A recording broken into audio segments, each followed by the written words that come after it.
When I talk to activists, I'm just like, fucking learn economics.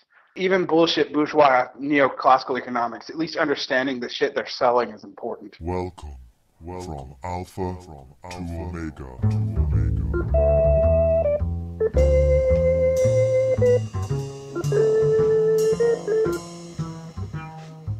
Hello, and welcome to the 28th episode of From Alpha to Omega. Today is Saturday, the 23rd of March 2013, and I'm your host, Tom O'Brien. This week's show has been brought to you by the most generous monthly subscribers. You too can join the illustrious list of benefactors by clicking on the donate button on the podcast website. And you can also follow the show on Twitter or over on Facebook. Today's guest is C Derick Varn, poet, lecturer and resident of South Korea. He also writes for the Disloyal Opposition blog and includes among his interests alternative visions of the future, the failures of national Marxism, early Leninism, and the relationship between anarchism and Marxism. Derrick has also just interviewed myself for his blog, where I get to expound a few of my own opinions for a change. I've included a link to the interview in the show notes. We join the conversation as Derrick is telling us who the hell were the Mensheviks and their buddies, the Bolsheviks.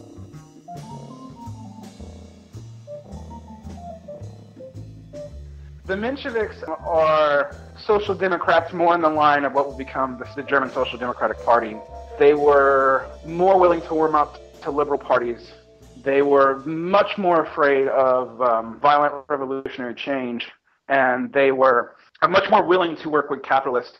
They were largely fueled by the theories of Eduard and Chomsky from the German Social Democratic Party, and they had a theory of gradual evolution from capitalism to communism. Not all Mensheviks believe that. There's actually a great deal more diversity in both the Menshevik and Bolshevik opinions.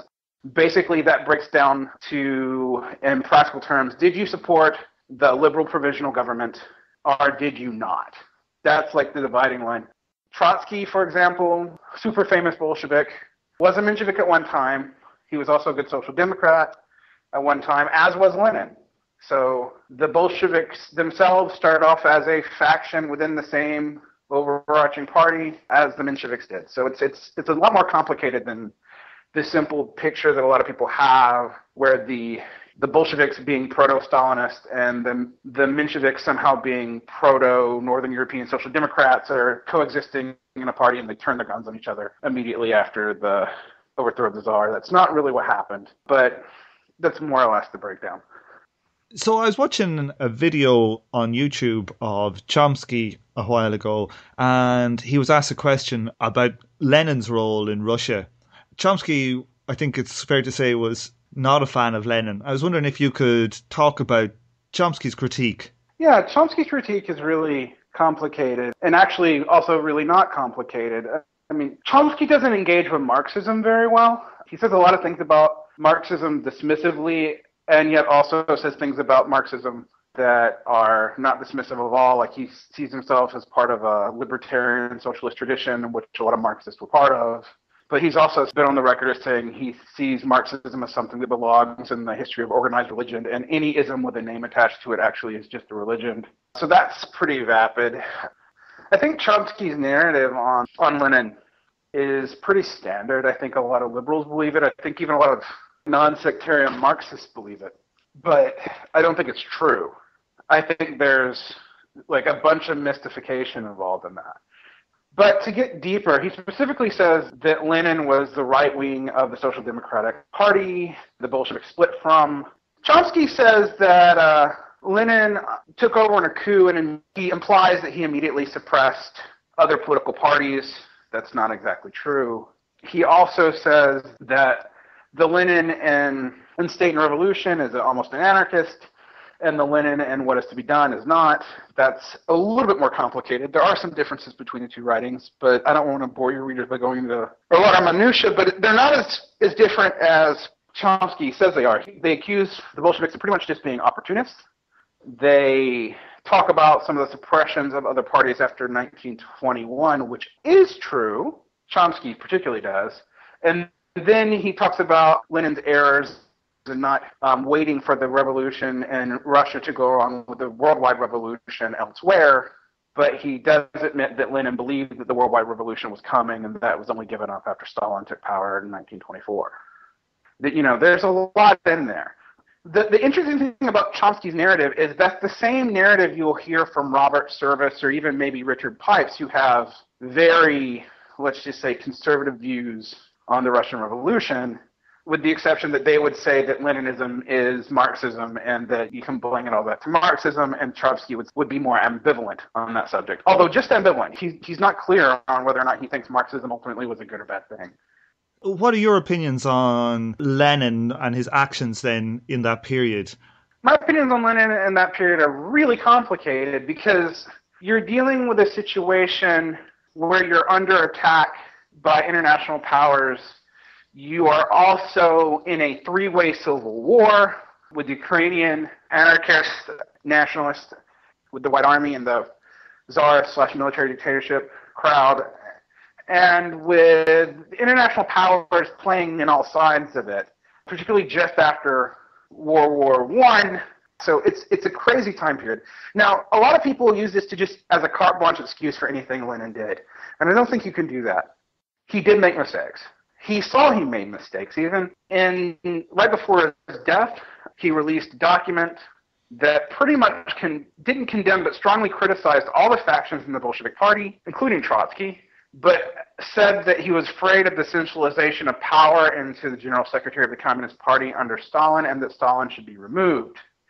There's also writings prior to that, after they make the multiple factions within the party illegal during the Civil War, that he thought that this should be undone, that it was necessary during the Civil War, but only during the Civil War, and that plurality of opinion should be reinstated.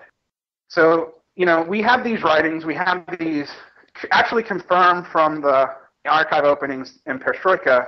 There's a lot of stuff in the 50s, 60s, and 70s that claimed that this stuff was all Trotskyist fabrication. It wasn't. We now know that. There are some complicating factors to it, but, that's more or less what's going on. I don't know that when people talk about Leninism now, that it is necessarily applicable to today's situation. Leninism is a form of organization that deals with a revolutionary faction of a party in a time of extreme monarchy. You're not dealing with a liberal democratic country. And even after the overthrow of the Tsar, the provisional government was making concessions to various parts of the army. And we do also have documents now that indicated there are elements of the army who are going to try to coup the liberal provisional government. So it's not necessarily something that makes sense for all time. And that complicates things greatly. When you talk about Leninism in the abstract as a set of principles of the Vanguard Party, that idea is not unique to Lenin, by the way. That really comes from Karl Kautsky, or the democratic centralism, or the idea of encouraging proletarian culture and consciousness. Those things specifically, they may not be applicable to, political and even revolutionary struggles and liberal democracies. It's hard to say. But what it is fundamentally sort of dishonest to paint Bolshevism, particularly early Bolshevism prior to 1924, as an attempt to install a dictatorship and a centralized party ruled by a person. That was true in the Bolshevik Party after 1917 until probably 1924. Even after the banning of the various tendencies, which are basically sub-parties, in 1921 during the Civil War, they still allowed open speech. There was still wide division of power between the various parts of the party. Trotsky, Stalin, Lenin, Zinoviev, all actually had pretty significant power within the party. And while Lenin was more or less considered the head, he couldn't, by fiat, just declare things. Him and Trotsky actually made a lot of important decisions based on war powers during the Civil War. But it wasn't like during Stalin's period where one man could just order the executions without consulting anybody. It's not how it worked.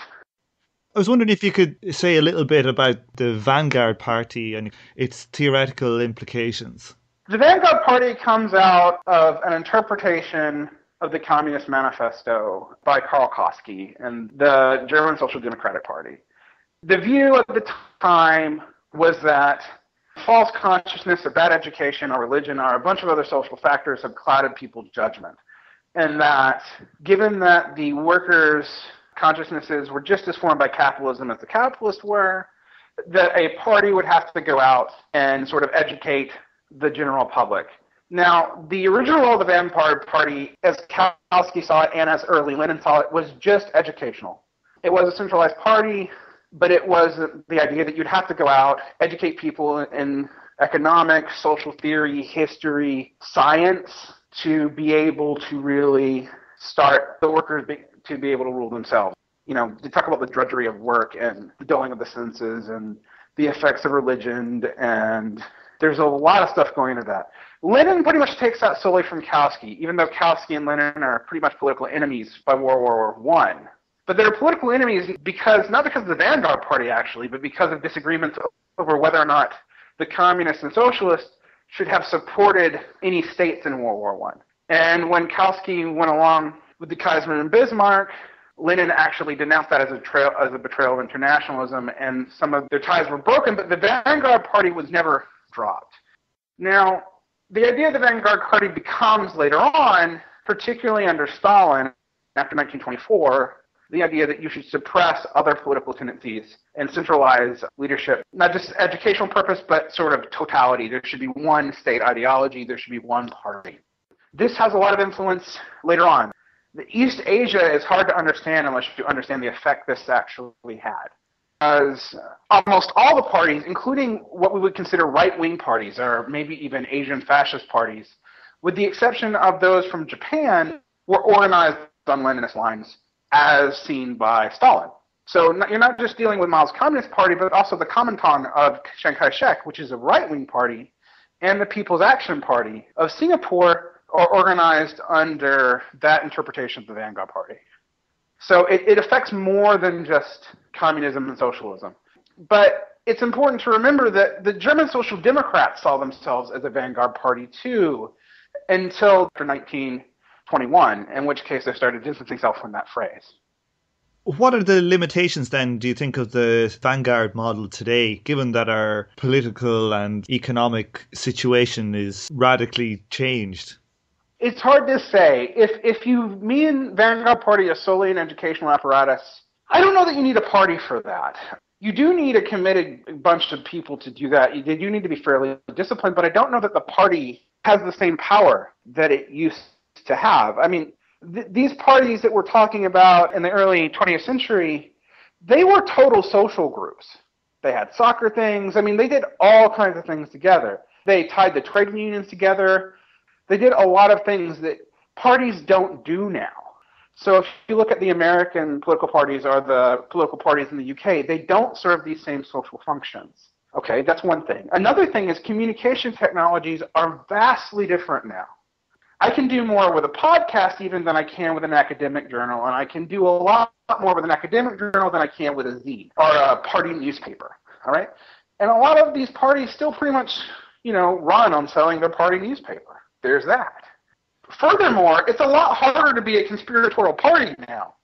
Transparency is just a fact of life, and that's both good and bad, but unless you're already in power, it's very hard to stay in secret in that centralized of a fashion. It just doesn't make as much sense as an organizational form. I think it did make sense at the beginning of the 20th century, and I think a lot of people who decry the Vanguard Party now, they're decrying more than that. They're not just decrying, what I would critique here. They're a lot of times decrying the idea of any political representation that's organized at all. But it's still something that you have to be honest with. Running a modern political party along the lines of a conspiratorial tendency within a larger party in a oppressive dictatorship, it's just not necessarily historically sound. I think that that's expandable to other situations. It's not good historical materialism. So do we not see some type of vanguardism in normal, typical parties? Like if you look to, say, the Labour Party in England, how Tony Blair and the New Labour project took over the party and changed it from within. Yes, you would definitely see. Vanguardism is actually totally common. It wouldn't be called that. I mean, that's Marxist talk, but it's totally common within all parties. I joke, actually, that the Republican Party in the United States may be the most Leninist party in the, stereotypical right-wing imagination of what Leninism is on the planet. It stays on message. It educates according to its own needs. It has a pretty strong centralized messaging apparatus, and its internal workings are pretty much opaque to all the outside world. Party vanguardism is how most parties operate. The Labor Party, too. The DNC faction within Democrats, which completely realigned the Democratic Party from a sort of soft union party to a more neoliberal-friendly, but also identity politics-friendly party of the early 90s that led us to what we have today. You could see those as functioning in a sense of a vanguard, just like the early Social Democrats or the early Bolsheviks did.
One of the problems then with Vanguard Party revolutions was that once they achieved power, the power was highly centralized. Did anybody manage to, say, decentralize any of that power? At this point, it's hard to say. In the Bolsheviks, there was definitely an attempt to. Unfortunately, we don't know what happened because Lenin dies. In the case of China, there are actually various factions within the Chinese Communist Party. They can be ideologically wildly different, but it's still a one-party state in the negative sense of the term. It's a lot harder to say. And then the pluralist vanguard revolutions, such as the attempted revolution in Germany right before and right after the Weimar Republic, which led to, say, Rosa Luxemburg's death, for example, those just didn't succeed. So there is a strong doubt as to whether or not it could be successful now. I tend to think the parties themselves are harder to justify now. Workers' parties sound ideal, but in the places where they're established, they become small sectarian organizations. Usually, if they actually have seats in any parliament, they just throw their votes with the slightly more liberal or social democratic, but still pretty much capitalist parties within the parliament, too. There's not a whole lot of hope there right now. I mean, there's just not.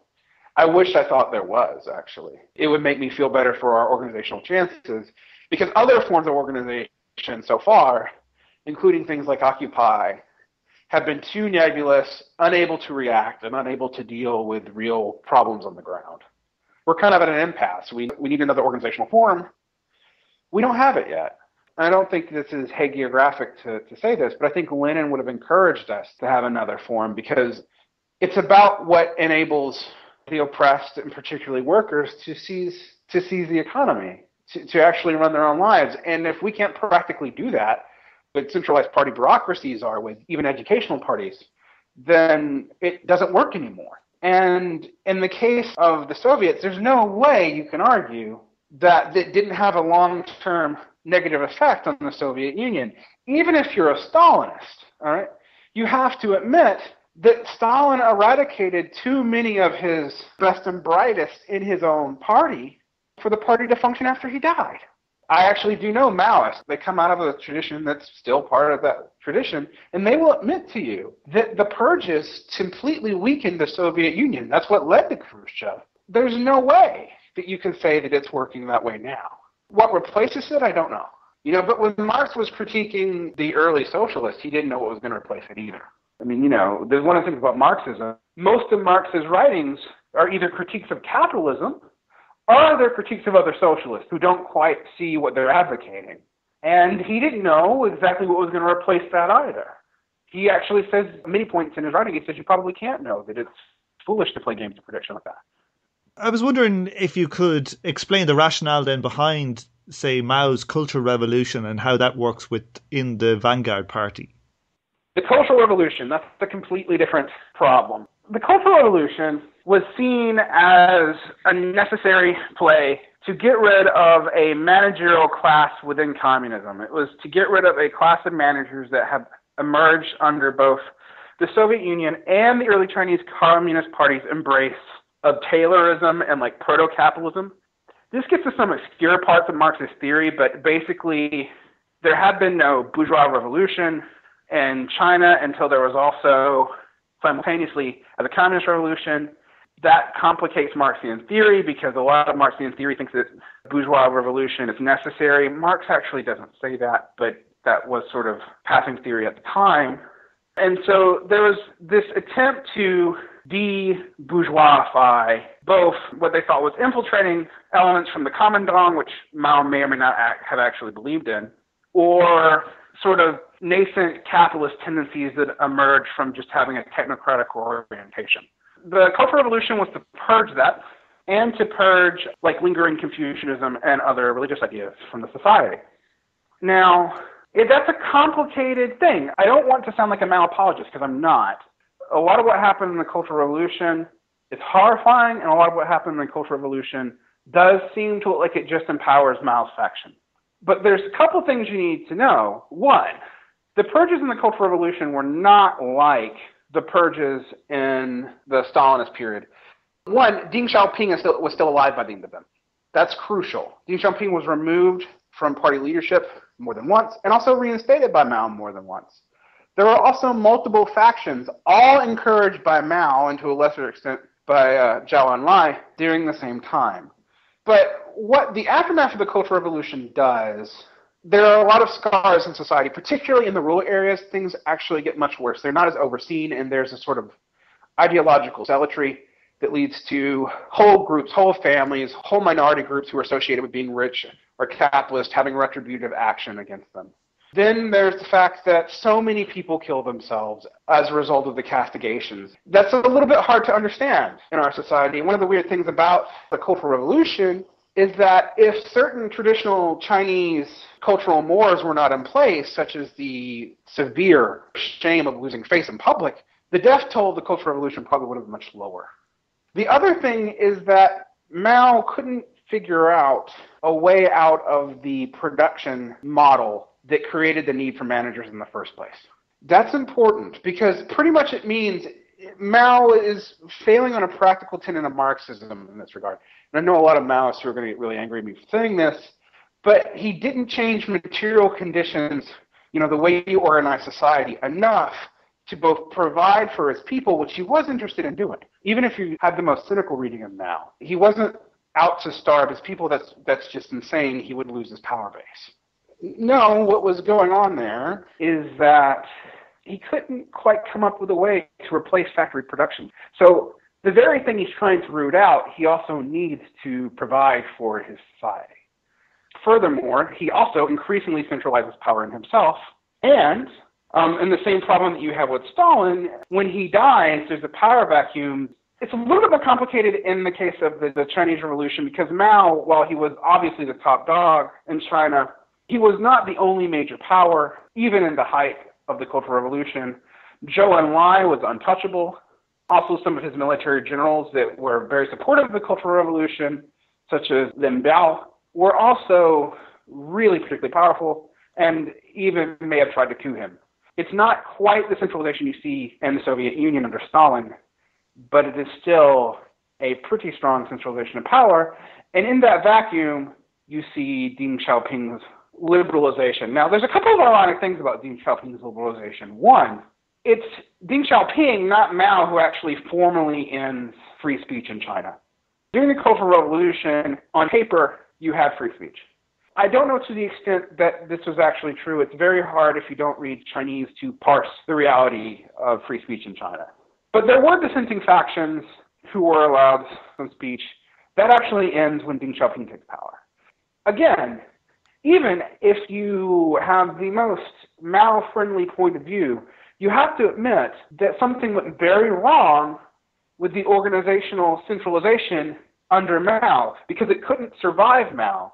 And the very people, the very sort of engineer class in the Communist Party that he was most aiming at rooting out, take over. There's no way to get around that. So even with a sympathetic reading of Mao, you're left with the obvious truth that it didn't work, ultimately. They didn't get rid of the technocrats. In fact, if anything, they took more power than they would in some capitalist democracies, even though you've seen similar developments there too. Can we understand then maybe the Cultural Revolution as a way to kind of constantly keep the forms of the society from ossifying into a proto-capitalist kind of class structure? Yeah, it was seen as the way to keep another class from developing. And how many died in this Cultural Revolution? It's really hard to know. It depends on how you count the numbers. Now, the upper estimates that you read in, say, the Black Book of Communism are frankly impossible. We don't have good census data for China before the 1960s. We have a lot of the statistical ways that those were calculated involved potential births and loss of potential births versus what we see at the end of the Cultural Revolution. It's also hard to know how many died of famine. While things were actually improving in China under Mao's watch as far as agricultural output goes, particularly actually more in the Cultural Revolution than in the prior period. But China was still periodically racked by famine in the countryside, and those deaths are usually counted against Mao too. But you're still looking at millions of people. There's really no way around that. I don't think you're necessarily looking at millions of people who died because of active persecution, but you're still looking at millions of people. I'm hesitant to give hard numbers though, because I've read numbers that vary in 2 or 3 million and the number that they count. And I also think when you say compare Maoist China to India or even to like the Dust Bowl US, you don't have people holding Indian politicians or Roosevelt accountable for all the deaths of famine during the 1960s and 70s in India or during the Great Depression in the United States. Those are just not counted the same way. I don't like making comparisons, but there's no way to get around it. It was a human tragedy. If we look then to, say, all the successful radical revolutions that we've had over the last century, what percentage of those used the Vanguard model in all of its forms, say from Leninism to, say, Guevaraism? During the revolutionary period, I would say almost all of them. Immediately after the revolution is when it is what seems to matter. If you can reopen up a pluralistic society without a Thermidorian reaction, seems to be the question. The models historically are not super good. You see similar trends in bourgeois revolutions. I mean, it's important to really look at that. So if you look at the United States or France or the various national revolutions in the 19th century, they also kind of don't fare so well in immediate transition. The United States is sort of a relatively bloodless one if you don't count the blood of slaves and native peoples, which of course you should. But for the people of similar nationality, it wasn't that bad, but it did have to rely on what is genocide to perpetuate, had to expand. In France, you have Thermidor, you have all kinds of negative outcomes. So I don't know. It's hard to say. I mean, I tend to think that we tend to see the Vanguard Party as sort of a uniquely Marxist idea. I think it is. It's slightly different from other forms, but the basic idea of a party revolution, that seems to come with modernity itself. And the long-term success rate, are there any finished revolutions? Are there any revolutions that actually have achieved their goal? The bourgeois revolutions didn't. We're not in a world with a huge communist society either. So, there is a point to be sort of not so happy about the last 2 centuries of revolution. That said, I mean, the world that's produced is probably infinitely better than the world that existed before. Even the capitalist world, as bad as it is. But none of the revolutions have been finished. Maybe that's because of the party form. Maybe that's because no one's ever figured out, as of yet, a way to come up with an alternate, mode of production other than value and surplus value extraction. We haven't really come up with a new organizational principle since the end of mercantilism. I'm not going to say that the Soviet Union didn't try. I'm not even going to say that the Soviet Union was necessarily a state capitalist society, but it was still organized around the collectivization of a surplus value extraction. If you read Critique of the Goethe Program, if you read Das Kapital, you kind of realize that's not going to be enough. It doesn't fundamentally change society just to collectivize a bad system, even if that bad system may be better than the system that was before it. So why do you think there is such a kind of fetishism of the Vanguard Party in any of the radical Marxist parties that still exist today, if we have such copious evidence of their failures once they essentially seize power? I think, honestly, there's a fetishization of that because those revolutions were the only revolutions that even got off the ground. I mean, it's not like there weren't other attempts at revolution. You can look at like 1848, for example. But those end in bloodbaths. And usually after the bloodbath, there's a stronger reaction than even the sort of conservative government that was there before. So there's that history. There's also a certain amount of, particularly now that the Soviet Union is gone, and capitalism seems to be regressing faster than normal, a certain amount of nostalgia, I think, almost, for a time when the left was strong, when it could actually do something, when there was a danger to a state. It is natural to sort of go to things that worked before, but again, I think that's bad historical materialism. You're not looking at the fact that history changes over time. Marx would argue, for example, that the bourgeois revolutions of France and of the United States, they weren't bad, they were incomplete, and they were necessarily incomplete because the form of production that they produced would reinstate a class system, the system that we have. The capitalists exploiting the proletariat, the rentiers exploiting the peasants, the lumpen proletariat exploiting everyone, and also being exploited themselves. But the initial promise of those revolutions, the breaking down of feudalism, the ending of arbitrary rules based on religion, that was liberatory in its moment. It just wasn't liberatory for very long, particularly when the Industrial Revolution accelerated its processes. And that's important to keep in mind. So if we think about Marxist materialism, if the conditions of society are in a different state, we should probably see different formations and different strategies that will coalesce around the existing structure of societies. Do you see any that pique your interest? There's a couple of ideas going on. I think there's the idea of revisiting the party and changing it to making it something more along the lines of what we need now, what that party would actually look like. I think the failures of Occupy and the failures of the anti-war movement were actually steps in the right direction, even though I do think you can safely say they were failures, and some of them pretty naive failures. But they did show us both the potential for beginning organization and potential for sort of new ways of thinking about left-wing action that wasn't involving parties.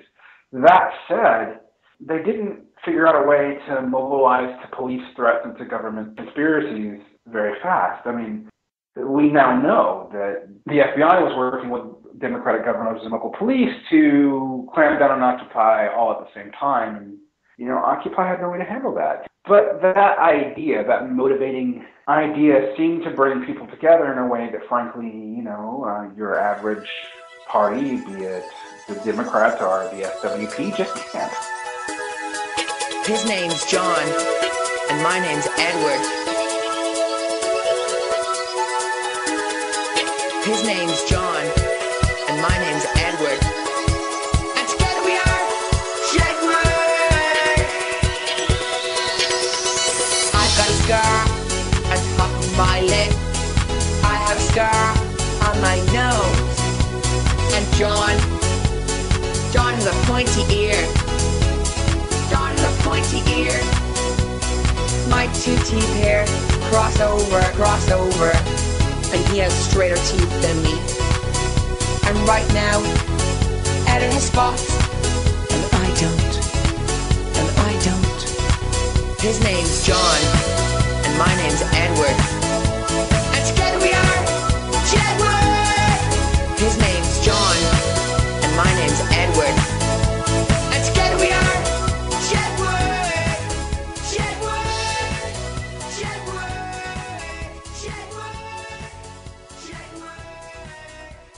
What do you think, or do you have any thoughts on the five-star movement that's breaking out in Italy under Beppe Grillo's leadership?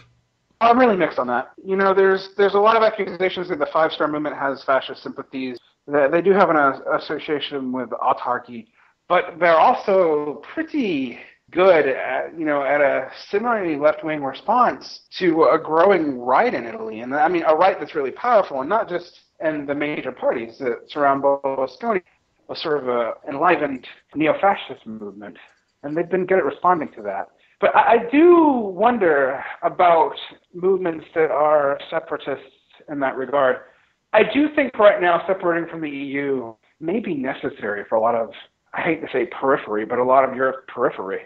Us pigs. Yes, those pigs. Your homeland happens to be one of, sadly. But there is a need for monetary self-rule. Weirdly, the EU has somehow managed to instill the discipline, quote unquote, of a gold standard without actually having one. And that Italian response to that is purely healthy. Do I think it's an answer? In the long run, no, I don't. But I think it's something you have to be willing to talk about. And not being willing to talk about it leads to things like Shiraza in Greece, which I think that's going to be much more tragic than Italy. Italy's looking bad, but Greece is looking abysmal. I mean, it's almost making the current government look like the Weimar Republic. Italy are lucky enough to be large enough to take the whole ship down. Right. Greece can be crushed. Greece can be crushed, and Greece doesn't really have the actual ability of autarky either. It doesn't produce enough to be able to have an economy that could survive a currency devaluation of leaving the euro. It could if it had never joined. It would have had relative currency control, but once it's joined, if it leaves, it won't be the way of Argentina. No one will invest in its currency. You're likely to see hyperinflation. That's a real threat. But, what does the Raza really have? I mean, it had a pretty strong coalition, but, the longer it can't do anything, the stronger you see Golden Dawn getting more powerful. It's really sad. But yes, Italy has the power. It's a large economy. It has some clout. Will it use it? I don't know. I'm hoping it'll try. The next few years are going to be highly destabilizing for everybody. There's no way around that. The Five Star Movement doesn't allow anybody who has previously been involved in politics to become a representative, and they can only stay in for 2 terms. This seems to be a total rejection of the form of political representation that is inherent in all Western countries at the present. And the Occupy movement spoke to the same thing, where it was an entirely flat organisation where there was no form of representation. There is obviously something at play here across these different movements, where there is nearly a total rejection of the form of politics in its current formation. I would say that's true. I would actually say that's true both left and right. The Tea Party in the United States, even though it was co-opted from nearly the beginning, was a rejection of the sort of party centralism in the United States. It was a right-wing rejection, although given the way populist anger is in the United States, that was to be expected, but it was a rejection. Occupy comes out of the same frustration. Occupy is a lot harder to co-opt, though. It's hard to see if that's enough, but it's definitely, again, a step in the right direction. One of the things you have as parliamentary democracies and congressional democracies tend to linger on is there is a rigidification over time, particularly when there's lots of money involved. And there's a lot more money in the United States than even in Europe. And also you see a stronger lingering of incumbency. I think it could be useful, and it is definitely speaking to a real frustration people have. I tend to think representative democracy itself is going to lead to this frustration, but again, we're talking about, doing away with a form of government before we know what will replace it. When you say you don't like representative democracy, people automatically assume you're for party dictatorship of a person or something, and that's not what I'm saying, but definitely people are frustrated. The Five Star Movement may be more realistic than the Occupy movement in that it does have some vertical politics. It's not just horizontal, and thus has some ability to organize and adapt to change in accordance with situations quickly in ways that totally consensus-driven organizations or non-organizations, the case may be, just can't do.